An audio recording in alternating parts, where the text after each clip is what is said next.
and today we're going to be doing the video version of the first in the series of the Rune Shamanism series, and this book is just simply called Rune Shamanism. There are 3 books in this series so far. One is Rune Shamanism, and then there's Rune Divination, and then there's Advanced Rune Shamanism. So those are the 3 in the series. And today we're going to be talking about Rune Shamanism. So while we're doing that, let's just get some introductory understandings from my perspective of what the runes are. Runes are the alphabet of the Germanic tribes, the pre-Christian Germanic tribes. But they all originated from what is known as the Elder Futhark. And there was a point in history where all of the Germanic tribes used one alphabet, which we call the Elder Futhark. My contention is this. My contention is that the runes were first an oral tradition. And the Germanic tribes taught from, in my belief, most likely from father to son,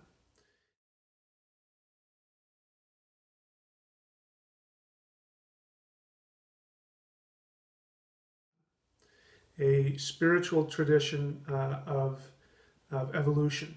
And the runes are first the sounds of the letters of speech.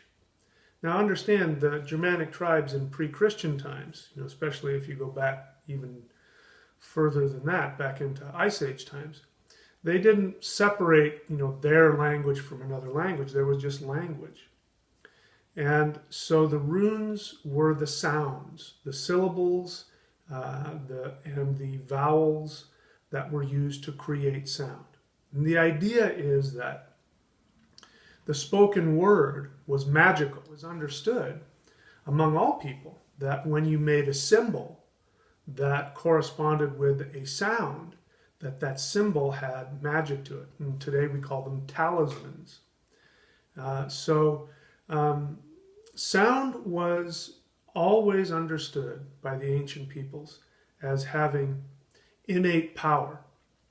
And so the runes, in my belief, were understood by our tribal Germanic ancestors as being the sound vibrations that created and upheld the universe. And so the runes are these sounds that were connected to language. And by tapping into these sounds, you understood and could tap into the forces of nature, the web of weird, the web of life force energy that created, manifested, maintained, and destroyed all of the cosmos on both a seen and unseen level. And so, as you know, the runes are made up of 3 eights, and it is my contention that the 3 eights correspond with the 3 levels of existence: Odin, Vili, and Ve. So these are the 3 essences of not only the universe, but of the human being. And so the runes reflect that, because there are 3 eights. There are 3 sections of 8 runes. And it is my contention that each one of these sections corresponds with different levels of existence. So the first 8 corresponds with the base material existence, which would be Vili, or willpower, corresponding with the navel center, what we would call the lower self. The second 8 corresponds with Ve, or the sacred space. And this is the second level of the runes, and then we go on to the 3rd level, which is Odin.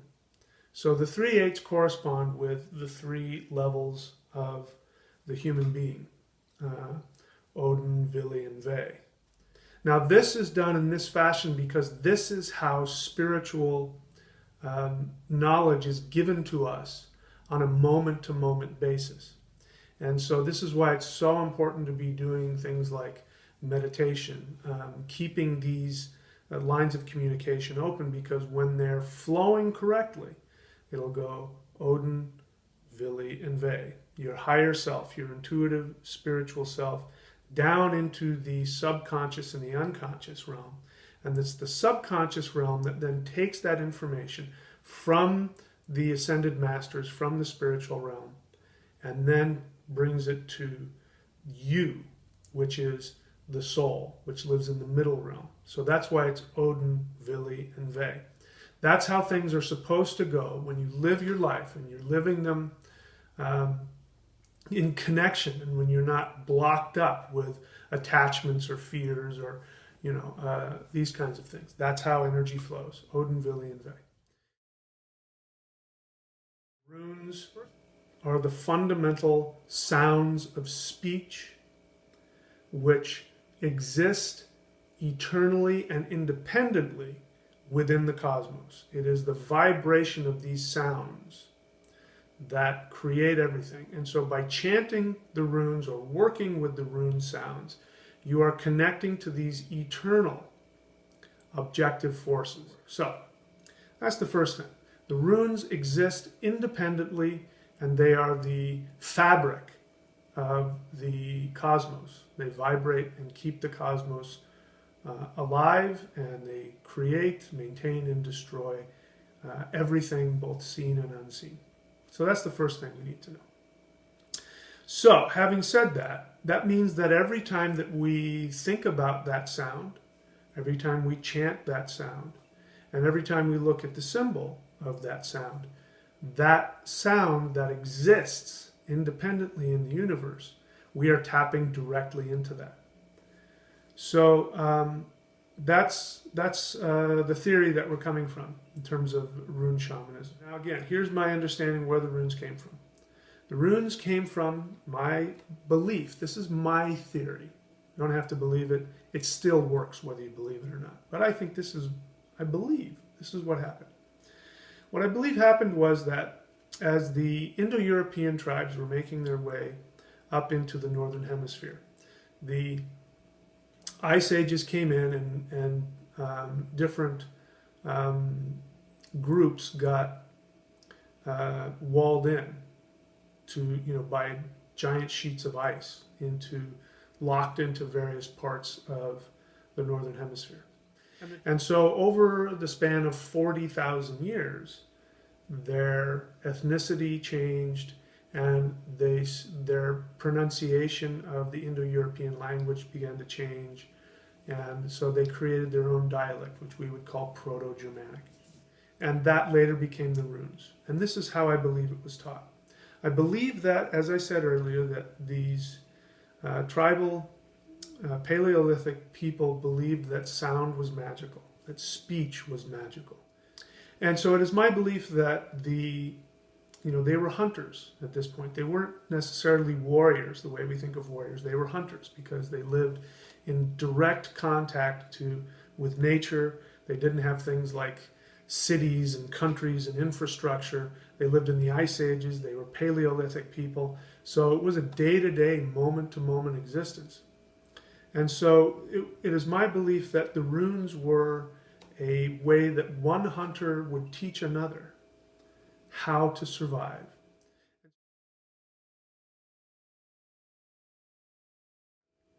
So the first level of the 8 runes corresponds with the first level of existence, which would have been the physical. And we would connect that with willpower. So now I'm going to walk you through each one of the runes based on this understanding. So, Fehu. So if you want to chant Fehu, Fehu. When you chant out loud a rune, you want to be able to feel it vibrate in you. And it's those vibrations that will draw the power of the rune. Fehu. Fehu is the Germanic pronunciation of the Indo-European word for cattle. Now there's a difference between domesticated cattle and the wild aurochs or urus, which we'll get into next. So this is the domesticated cow, which was descended from wild aurochs, or the indigenous bison that is now extinct, of Northern Europe. They domesticated that bison and turned it into cattle, and we call that Fehu. Fehu in modern times is most associated with money, and I believe that is one legitimate interpretation. I would say more so not just money, but physical resources. And here's why. The cow provided everything for these prehistoric hunter-gatherers. With a cow, you had skins that you could wear as clothes and create into shelters. And, you know, shoes, all kinds of stuff. I mean, you could do so many things with leather and hide. So that's the first thing. You've got skins. Of course, you've got meat. You can eat the meat and all the internal organs and the bone marrow and all that. You've got sinew, which you can use as thread to bind things together.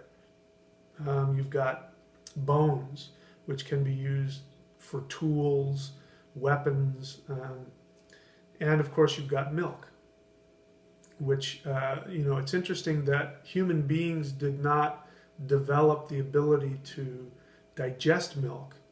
It took a long time, and if I'm remembering my research, I believe that that ability to digest milk started in Europe, probably with our ancestors who decided to make that part of their diet. So that's why a lot of people have problems with dairy, because we're not originally designed to digest it.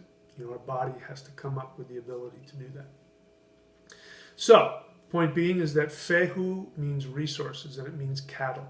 And to this day, for instance, if that phone rings, you know, it automatically charges them a fee, a Fehu. And Fehu means payment. And so this is why it has this connection to money, because money did not exist. And Tacitus is very clear on this. The Roman historian, you know, says that the Germanic tribes did not use money. They used cattle. So if you wanted to buy something, you gave somebody a Fehu, a fee. You gave them a cow. So that's why to this day, you know, when you provide a service, you charge a fee, a Fehu. So Fehu has a lot to do with money. But again, what does money do? Money doesn't do anything for you, especially now. Paper money, even coin money, has no value other than what we put onto it. The whole point of money is to get you the resources. When somebody gives you money, then you can go buy the food and the clothing and the computers. You can buy all the stuff with the money. So the money really doesn't exist. It's the energy of resources. It's the stuff. You know, all the stuff you see here is Fehu too, because it can be used to barter and trade. So this is Fehu. So this is the first one. So the first thing that the warrior learns is he learns how to take care of his physical body through the resources. And when you don't have access to physical resources, then you chant or you meditate on the sound Fehu, Fehu. So the F sound, the F, this sound must have represented a connection to a spiritual force that brought you physical resources. So, interesting note, while I'm here, just by chanting this sound, I can already feel myself going into an altered state of consciousness. The energy level of my body has gone up. I can feel energy coming out of my hands just from those two chants. So these are very powerful.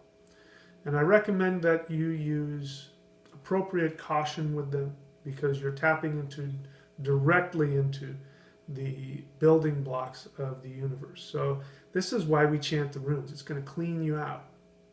But just be aware of what it is you're tapping into. It's very powerful stuff. Okay, so that's Fehu. That's the first. And again, the first 8 has to do with the realm of Vili, the realm of willpower to take care of this physical body, how to best function in the world.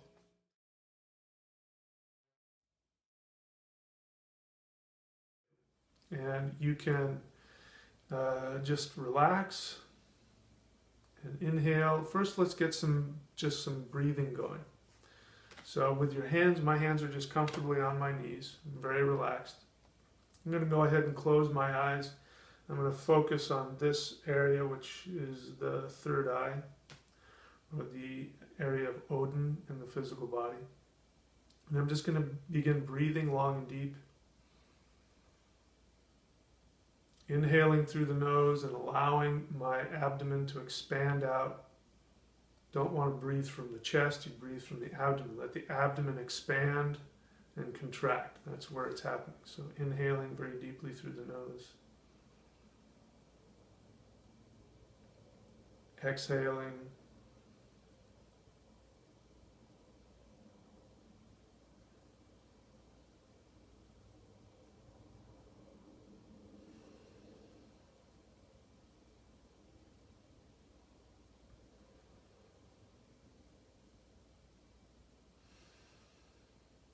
So I just took 3 big, long, relaxing breaths. You can do this for as long as you want until you feel relaxed and comfortable. And then we start with Fehu. Inhale.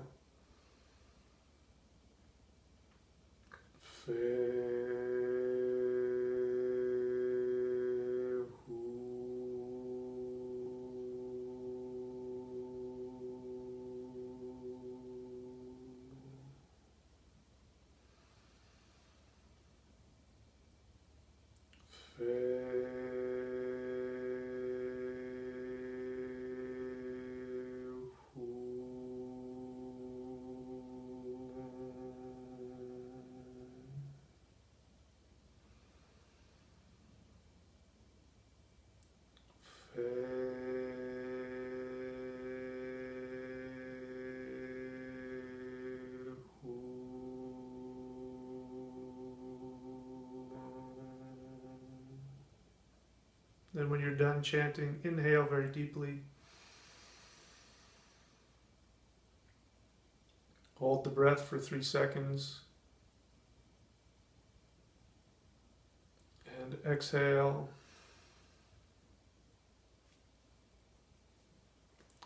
Okay, so that's Fehu.